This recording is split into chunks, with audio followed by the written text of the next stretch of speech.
Nouvelle preuve que le dôme de fer a aussi ses faiblesses. On va faire le point avec Fanny Wegscheider.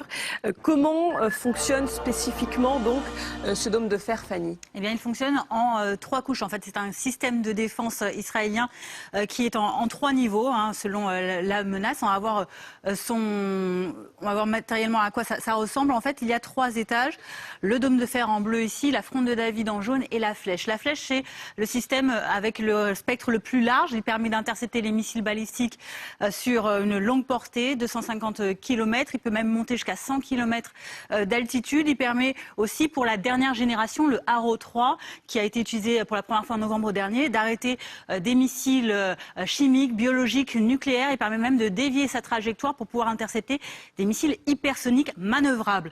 En milieu, on a donc la fronde de David pour le niveau intermédiaire d'interception. Il permet d'intercepter les missiles, les roquettes de moyenne portée, 150 km. Et donc le dôme de fer, le plus petit niveau, le niveau le plus resserré, 70 km pour de la courte portée, pour intercepter des missiles, des roquettes ou encore des drones. Alors, cette batterie de dôme de fer, elle est constituée de 3 éléments. On va voir, il y a un radar tout d'abord. Il y a une unité mobile de contrôle, c'est un ordinateur, vous allez comprendre dans quelques instants. Et puis il y a des lanceurs, 3 ou 4 lanceurs par batterie. Comment ça fonctionne, ces 3 outils, concrètement, pour donc permettre ce système de bouclier contre les attaques ennemies? Lorsqu'un missile ennemi arrive en approche, eh bien, tout d'abord, le radar le détecte. Ensuite, l'unité mobile de contrôle, donc cet ordinateur, calcule la trajectoire de ce missile, par exemple.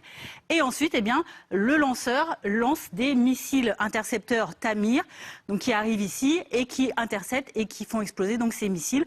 Ça, cette barrière, c'est ce qui est matérialisé donc par ce bouclier, ce dôme de fer. Alors, c'est un coût conséquent, forcément, un tel système.